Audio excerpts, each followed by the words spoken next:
Hey everybody, welcome to Build. Oh.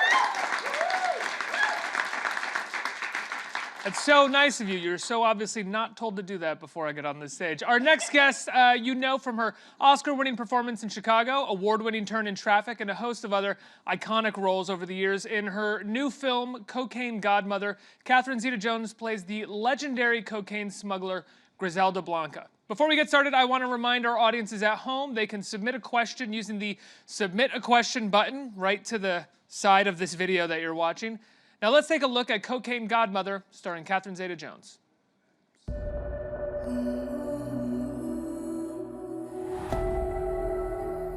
I've been in prison since the day I was born. I'm used to it. Trust no one in this life.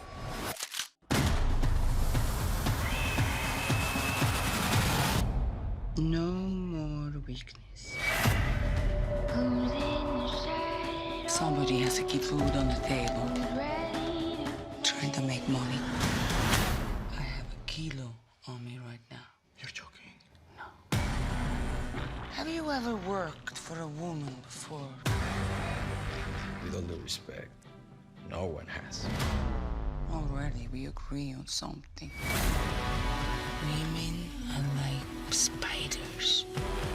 They pull you into their web until you can no longer breathe. Nobody gets in our way. Nobody. The DEA is all over me. Every goddamn wants my head.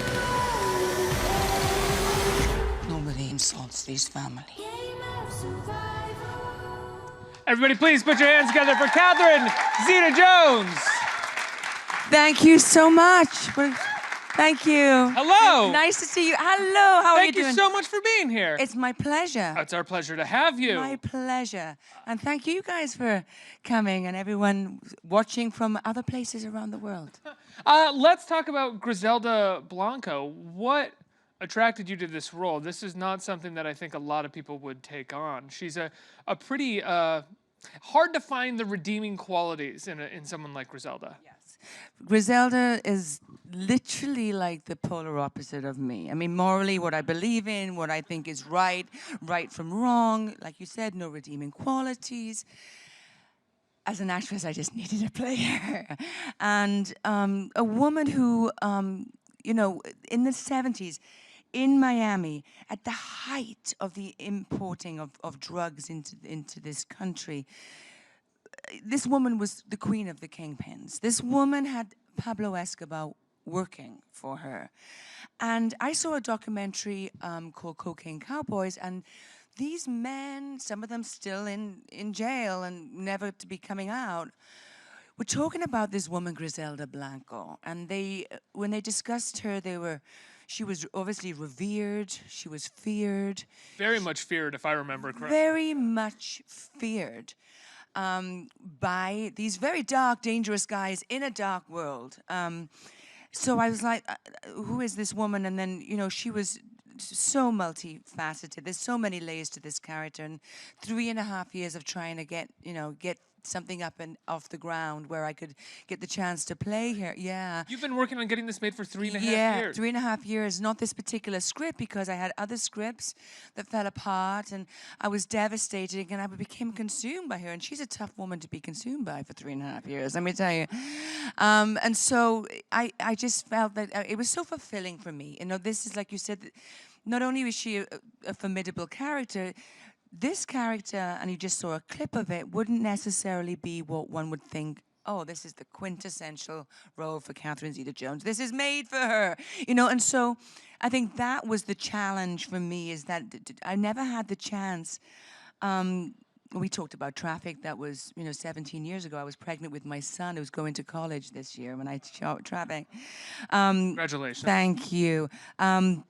That movie was really empowering to me because, again, it was a character that had a kind of Michael Corleone in The Godfather kind of twist to it, in that, this housewife became part of the business, which was in the drug trade. I have distinct memories of you screaming on a cell phone in that movie, shoot him in the head. Just shoot him in the head. Yeah. I know. So, I mean, it was maybe I am clearly- being typecast. I don't know. Maybe I've lived in this rose-tinted world, but I only play nice people. That's what I think. I think it's strange for you to have been sort of boxed into someone who couldn't play this when you have played Yeah. you know, definitely not this brutal, but you know, Yeah. a version of something like this. Well, I think for me, it's like, you know, when I say this, and I mean it, and this is not because I'm here talking to you and everybody promoting this.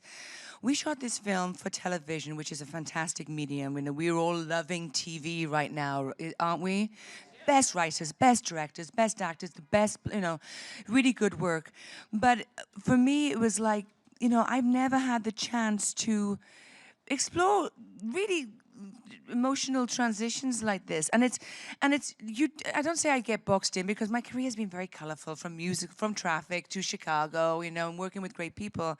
But this reminded me in those 4 weeks of working why I signed up to be an actor. You know, this is what I wanted to do. It instilled in me my love for my craft, because you know, there's movies you go alone, they're fine, you know, you do fine, you know, and it's you part of a group and it's a great movie and then whatever. But for me, I got so engrossed in this woman, and so it was so important to me that everyone around me just seemed to be as enthusiastic as I was, you know, and it is just instilled in me why I love this, you know. For a while there, in between Traffic and Chicago and from now, I kind of lost my spark, you know. I was not my mojo, I guess, in a way. It was like things weren't exciting, and You were also, I imagine, one thing that was exciting was you were raising a family. I at was that- raising kids, and for me to leave my husband and leave my kids in the formative years of their lives,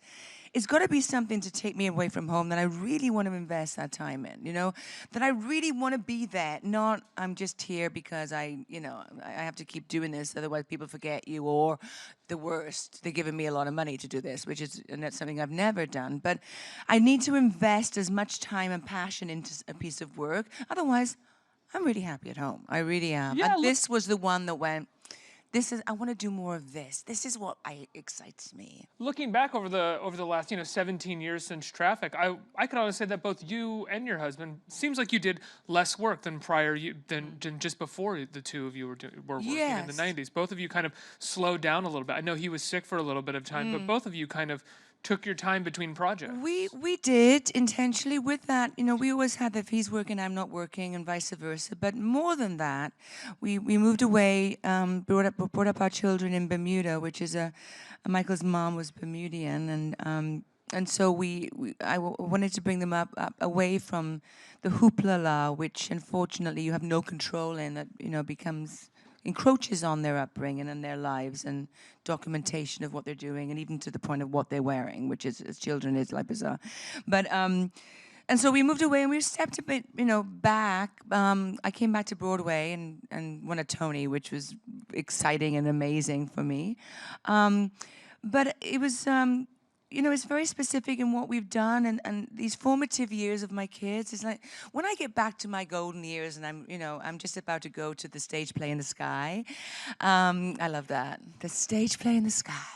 I'm not looking at box office receipts or viewers numbers. No, I don't think anybody is. I'm looking at what I've done in forming, and creating two good citizens of the planet, and instilling what joy and love and all those good things in my kids. And I'm very lucky we have a very good relationship, because people can do all that and not have the relationship that I have with my kids. It happens, but I'm just really blessed, and I'm basically a regular working mother. It's just that I get hair and makeup every time I go to work, as opposed to some women who go, God damn it, she gets it all. But I'm a working mom, and so we as working women, we know there's a balance, and we all have to do it, and we all make kind of like sometimes choices in our lives of what's important, and sometimes sacrifices, things that, I maybe should have done that, but I didn't, but this is more important. You know who else was a working mom? She was a working Griselda. mom. Look, I am not... Her own way. Of all the things that I detest about this woman, and I genuinely do, and I said to our producers and our director, Guillermo Navarro is a wonderful guy, who I love working with. I said, Like famed director of photography, yes, right? He he's shot an a Oscar. lot of Yeah, Del he's Toro's films. a lot of Del Toro's films. He won the Oscar for Pan's Labyrinth, and he's now directing. And he was my only choice for this, and I love him so. I was saying that I don't feel the need to, and this I applaud Lifetime, because this is not a movie. When you see it, it's not like, oh, I thought Lifetime did movies for women that were nice, and biops, and women. This is a woman's story. It's not necessarily, a quintessential tale, but it's certainly a woman's story, and it's certainly a powerful woman's story.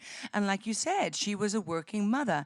I particularly don't think that she had, I really think her children were accessories, except for Michael. Michael was like, okay, this is the time I'm going to do it right, and well, Michael is still around, and he actually explains quite well about his life and what happened to him in his life. I won't say it for him, but they were accessories. She was an addict at heart. For a woman to come from the slums of Medellin in Colombia at a time where it was not Medellin, Colombia that we know now. It was rough. To come from there through into the States, from a life of, prostitution and crime and abuse and to become Griselda, you wonder why. And it's easy to go, well, she did it for her kids. I don't think she did. She did it for power, for sure. She was very greedy. I mean, she was very excessive. She had an addictive personality. She was an addict herself, which I believe was the turning point of her downfall, or slip from graceful power, I suppose. But she was a real force to be reckoned with on so many levels. But her insatiable appetite for power and greed and stuff and more of everything was unheard of. Take me back to 4 years ago when you got the idea to play Griselda Blanco. How did it happen? Well, I saw the documentary Cocaine Godmother, and there were scripts flying around, and I was approached to play her, and through many connotations from two different directors, 4 different writers, we could never get it together. And then the second time we were just about to go down to shoot it, and then we lost some finance, and it was one of those movies that fall into. I don't want to get into the economics of movie industries, but if you're making a $200 million remake of a superhero, that's good. The studios seem to want to throw money at that. Go for it. Go for it. Tell me when you need $200 million for me to promote it. If you're doing very small movies that are, that literally are $1.2 million, $1.3 million, they're good for those. But it's that middle story area that's like in the 15, 20, 30 million area. They don't know what to do with There's those. literally 4 directors who can get those made right now. There's 4 directors who can get those made now, and None of them women also. no, and it's really, really, well, we're hoping that there's a few more coming up. But when I wanted to do this character, I wanted to do this movie, I wanted to sell this story, but I want people to see it. I'm big on the whole indie film festivals, but you have to be so lucky to be the 1% that gets the kudos, that may gets nominated, that may gets into a widescreen cinema release, as opposed to getting the backing of Lifetime, really giving me carte blanche and the director to do it the way we wanted to do it, having a real, honest, and a good audience with Lifetime, really, really an audience that they have, like, I can't think of the word I'm looking for, but, and then an audience that would never watch Lifetime, that see this story and us talking about it and would go, wow, first of all, I've never watched Lifetime, but this is a story that is really about, call her what she is, tell it the way it is, warts and all. She is a profoundly interesting character to watch, and for me as an actor was the best to play. Was there something cathartic about playing her in terms of getting to be, I mean, she is a villain a lot of times. As much as she's the central character, maybe there's other people she's, pitting herself against. In reality, she is kind of a villain. She's emotionally detached and murderous. Yeah. So was there something kind of, Not cathartic because you have those feelings, but just you get to go all out as an actor. Yeah, I mean, you ask anybody, you know, like, well, any actor, I guess, it is so much fun to play the bad girl or the bad guy. You know, for me, I would prefer to play the Joker than Batman any day of the week, or Batwoman. But when you say cathartic, for me as an artist and actor, it was cathartic because I knew that I had emotions, not that I'm quashing all these emotions, but I knew I could hit these emotions. I knew because I felt that I got so inside of her, and I know you could never understand somebody like Griselda, like you can't understand horrific things that you see on the news, or especially women who commit serious crimes in the news, because we are pre-programmed as nurturers, carers, homemakers, you know, nurturers. You know, we don't do horrific things, and I think that was brilliant what Charlize Theron did in Monster. You know, as horrible as that woman was, there's something fascinating because you need to try understand it is amazing, but as an actor to try and find and get those emotions and peak the feelings of what it takes in your belly to do that was great. So for cathartic it was for me, because I've been waiting to be able to push and pull those buttons. But it's just fun to have the people around me, I have to say, you know, there's not really anybody good in it. And I didn't want to make excuses for that, you know, because some of the producers were like, maybe we should, you know, really push the fact that it was for her children she was doing this. It was like, come on. No. You know, or maybe it's because of her terrible upbringing in Medellin. It's like, there's thousands and thousands of men and women who were brought up in the same circumstances, under the same horrible, negative abuse, that they didn't turn up to be Griselda Blanco. Responsible for over 200 deaths. She's responsible for what she created. And then I believe that she was the star in her head, in her movie. She was casting, she was writing the plot, and anyone who got in the way had to disappear. Like I say twice in this movie, make him disappear. And she did, and she was ruthless, and we'll never know how ruthless she was, because we will never know. But anyway. How was it getting the accent down? Because it's a very specific accent that you're doing. Well, I have a Welsh accent, so all my life I've been doing accents, you know. So even when I was doing British, English, I was studying television, studying theatre. I was doing American, actually. When I was 9 years old, I was in Annie, so I was doing American. But I've always had to disguise my accent. I never really used my accent. Except for in traffic, Stephen said, just use your weird American, British, weird thing going on. I went, really? You know, he said, yeah, I don't care. I don't care. We had someone earlier just today who was just coming from working on a Steven Soderbergh piece, and the way that they talked about was the same thing. I love it. I've done 3. I did Traffic, I did Oceans, and I did Side Effects. Yeah. He gives no notes, right? He just kind of goes, I don't know. What do you think, Stephen? Yeah, I guess. Okay, got it. Yeah, I'm done. But Stephen, it's 2 o'clock in the afternoon. Do you want to do it again? No, are you happy? I'm happy. You know, it's like that. You know, like that as well. And I tell you something. He does give notes. He's very specific. He's so good. He doesn't have to intellectualize how good he is to let you know he can direct and he knows what he's doing.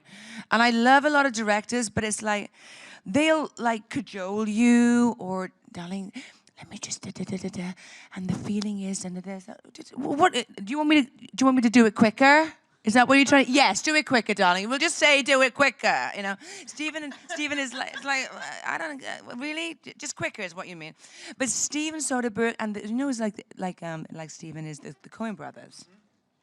They're so good, and they're so well prepped, which is like, they make it look easy. They are so prepped, you have no idea. But it's just like, I don't know. So Ethan will go to Joel. What do you think? I don't know. I think we got it, right? Yeah. And first of all, they laugh in every take, so they ruin every take. We always have to do it again because they are sniggering behind the monitor or behind the camera.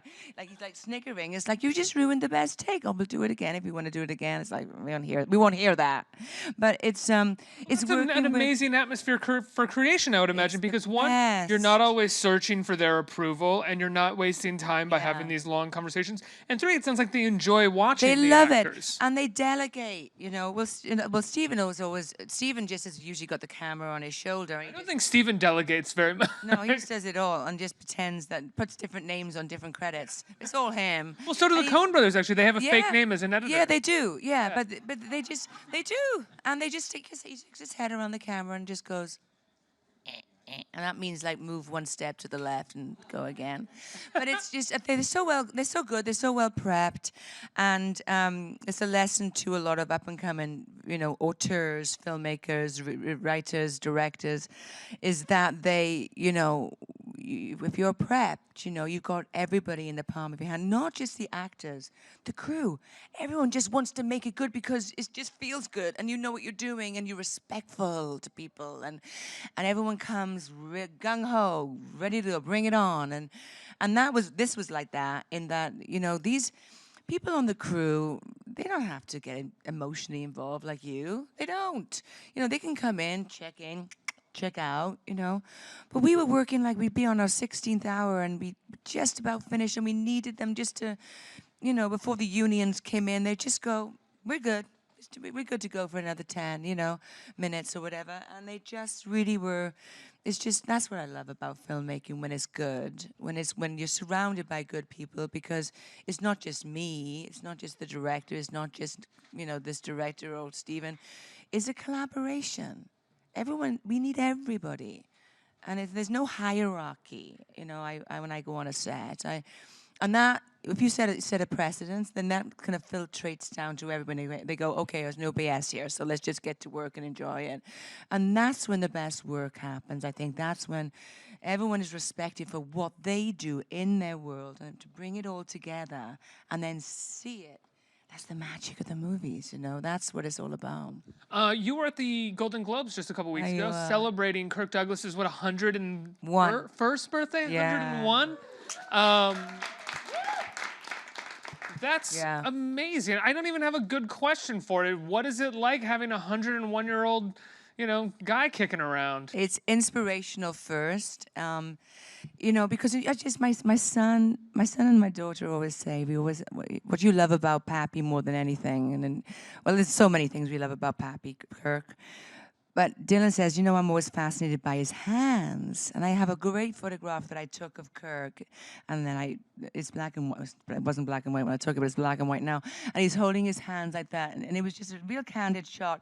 But you can really see his hands. And it's like, can you imagine what those hands have touched and those eyes have seen? It's like 101 years. Imagine, he's a Jewish immigrant, son, one of 7 sisters, upstate New York. Is your Danielovich, so can you imagine what he's been through and seen? And it's just politically, wars, digitally, the world of what has gone on in those 101 years. And the fact that he is 101, I think, is that he's so current. He knows what's going on. He's still interested. He's on his 12th book. He's just like a machine. It's unbelievable. And I have a very, very close relationship with him.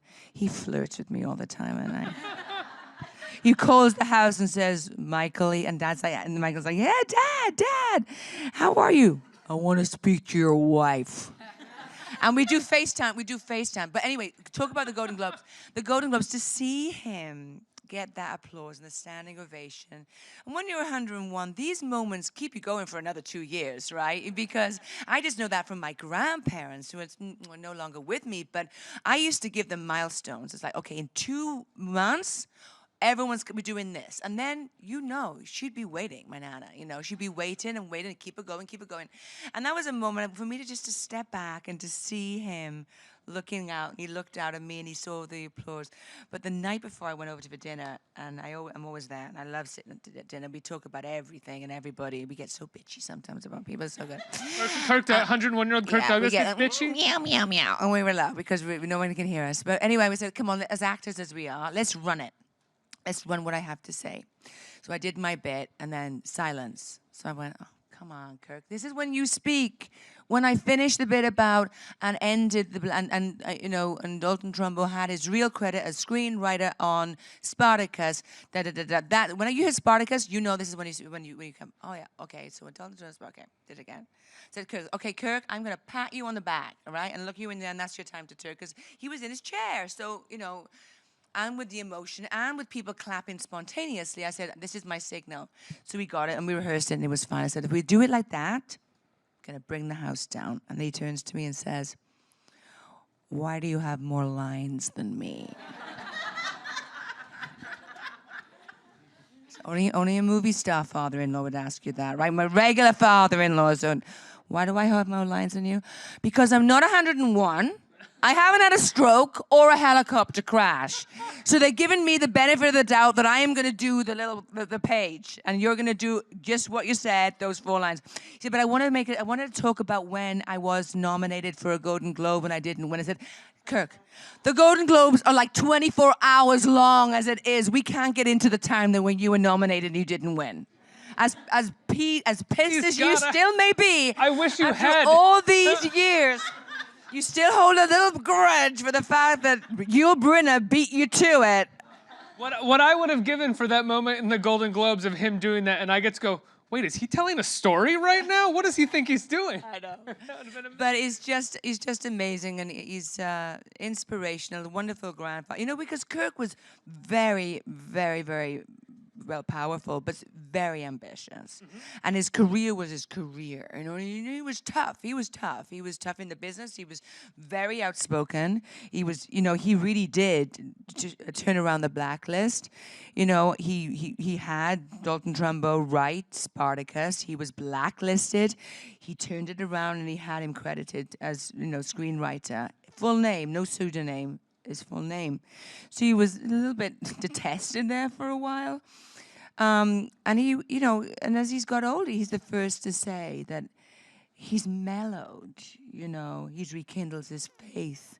He's rekindled relationships, and he's gone through the gamut, He's lived a very full life.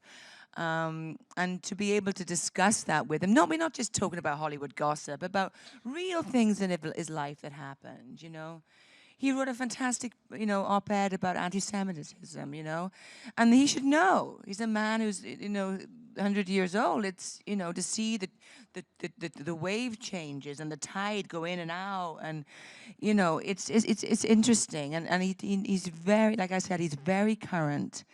And, but guess what he loves more than anything? Kickboxing. Extreme fighting. Like MMA? Yeah. So sometimes I go in and he has his bed, we go in and I sit in the bed and we just like hang and we eat like, fingered like peanuts and things like that. And he always turns the sound down when I'm in there. But we're talking to him and then he's just like looking at the screen going, okay. And then I say to him, you want me to go, don't you? He goes, no, I don't want you to go. Yes, you do, because you're getting exciting and you don't want to hear me anymore.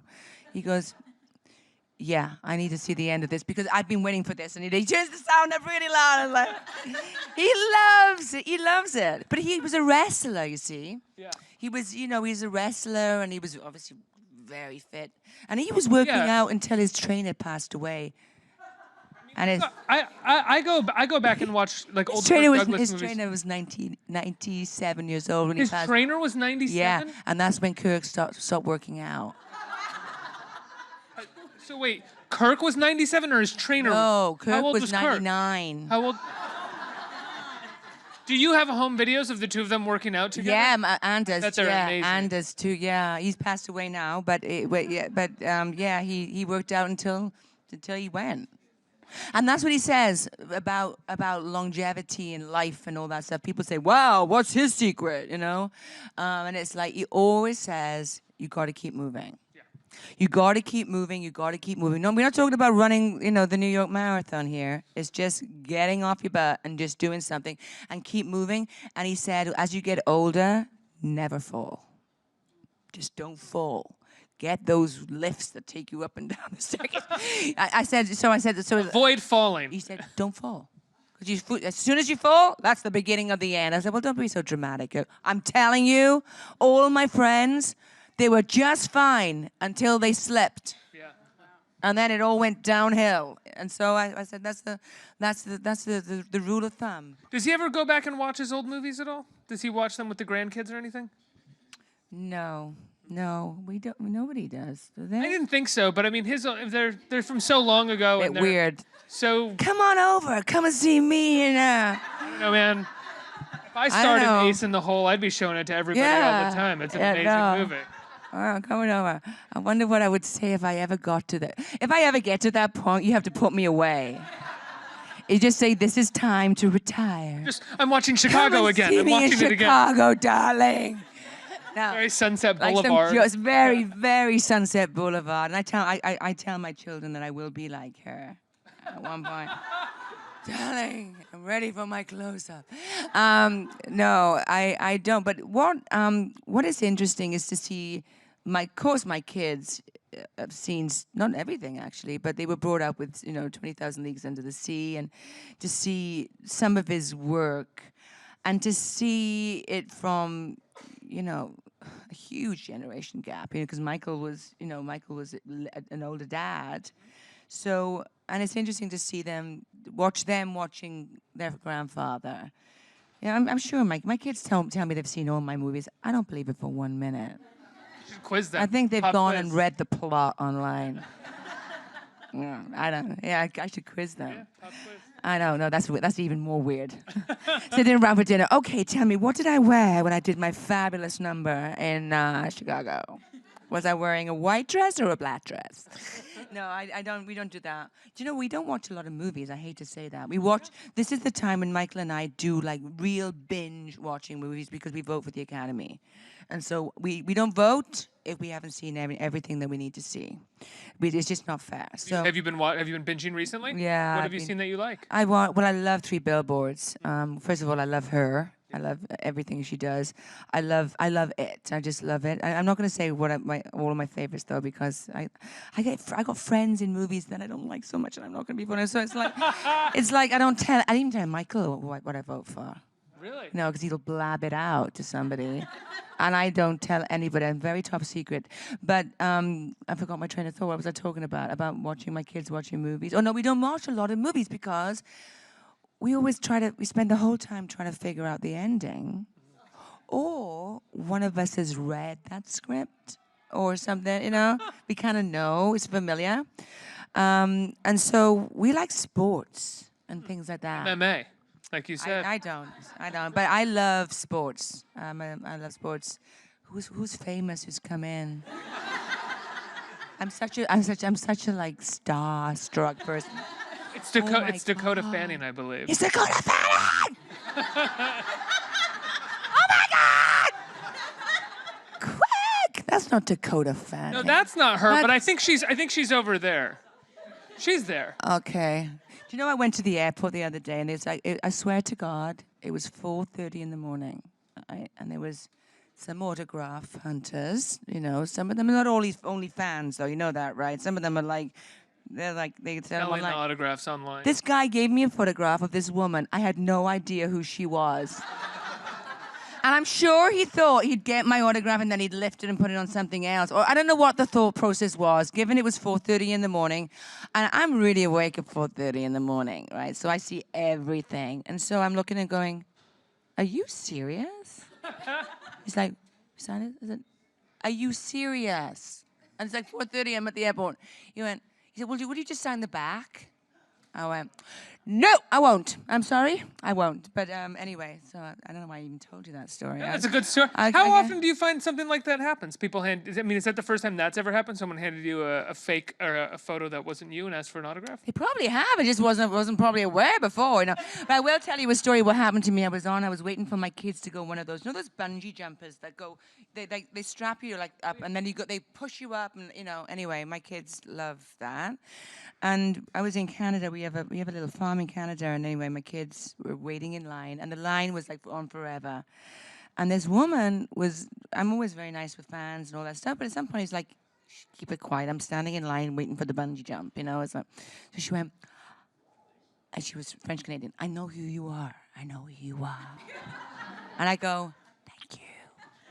So I'm standing in, and this is going to be a long process. This line was long. I'm going, can we come back tomorrow? Like first, no, please, mommy, please, mommy. So she goes, I love your work. Shh. But all of a sudden, everyone's looking at this crazy woman who's like going, shh. Everyone. She goes, you're Angelina Jolie. Wow, I must be looking super hot today. I went, no, I'm not. No, I'm not Angelina. Sorry. Okay. It's a secret, right? I wasn't going to say.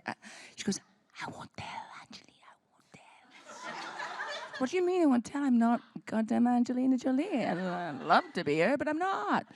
But I'm like, anyway, so she went on and on and on and on and on about, you know, I won't tell, I love your movies. And she was talking about movies and then she said to me the very last time, she went, I just love you, Angelina. I goes, I'm not Angelina. I said, I'm Salma Hayek. She went, oh, Salma Hayek, oh, Salma Hayek. Yes, yes, yes. So, 3 beautiful women who look very different from each other. I don't know, but she was really happy that I was Salma Hayek. I think we have to get some questions from the audience. Who has a question? Who's right there? Hello. Hi. Catherine. Catherine. So I've been following this story since I was 16 years old, the documentary. I even read John Roberts' book. Yes. My question is, did you get to meet the family or people that were close to her? Because I know Riri's in jail. And were you able to talk to them or any that helped you out? Excuse me. No, I didn't. I didn't get to speak, but I know that Michael, her youngest, has spoken to the Lifetime people and going to do like a little docudrama about Griselda, his relationship with his mother, which will be really fascinating for me. You know, as an actor, would I have loved to get behind, you know, the mind of, go deep into the family?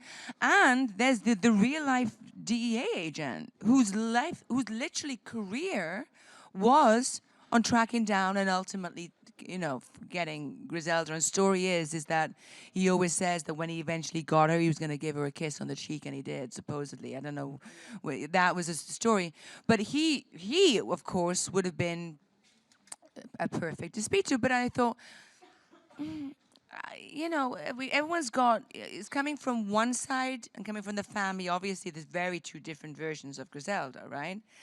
And what I didn't want to do is make it the bad guys versus the good guys, you know, and whatever story is with Michael, and the other sons have passed away, right? Or other sons, they're no longer with us. So Michael, it's a relationship with his mother that I couldn't tread on that, you know. I couldn't depict what I thought she was. I'm sure he has a completely different idea of who she was, and the DEA agent again would be different. You know, his idea of her, but so I wanted to just take my instinct. But there will be, before the screening on Saturday, you know, like a little like a little introduction to who Griselda was, and then Michael, in his own words, speaks about his mother, which I haven't actually seen yet, so I will be tuning in because I haven't seen it yet.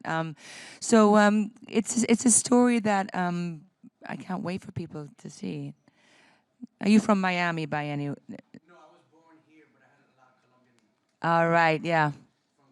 Because when I go to Miami and people ask me what I was doing, I was surprised how many people knew about Griselda. Because let's not, I didn't want to have, like, just apropos to what you're saying, the good guys and the bad guys. I firmly believe that there are no good guys and bad guys in the drug trade or wars. They're not. I didn't want the DEA in uniform coming, here come the good guys. It's like, no, it's all a bit gray. Still, after all these years of trying to be, quash, the war on drugs, it's just a gray area where I don't know if it's really, there's no good and bad. But so I'm looking forward to, but in Miami, a lot of people knew her. People would say, like car drivers, oh, my uncle's son, sister's husband used to know Griselda. She's legend. She's legend, yeah. I think we have time for one more question right here. Hi. Catherine, your catalog of work is absolutely fantastic, and I love this tackle. The question I have is, would you ever consider in the future the musical, the dancing? Was that something that we could see you entertain again in maybe a different way? Yeah, I'm a frustrated Vegas lounge act. You know that? I really am. I'm a showgirl. But I've, on Broadway, in fact, after Chicago, everyone was like, what do you want to do? What do you want to do? Revive anything on Broadway, or what can we do? And it's like, well, first of all, I was so thrilled that I could have put that genre of film on film, I always thought that I was born in the wrong era. I should have been born in the whole golden Hollywood, Bugsy Barkley, Rita Hayworth, Ann Miller, Fred, Ginger, Gene, Kelly. That's the world that I associated movie making with, because that's all I used to watch on TV. And so I thought, oh, that era's gone. I'll never be able to do that. And then I get, in a different way, Chicago. But I'd love to sing Jazz Lincoln right here. I love jazz. No one's seen me. People have heard me sing in Chicago, but I'd love to do something like that. And yeah.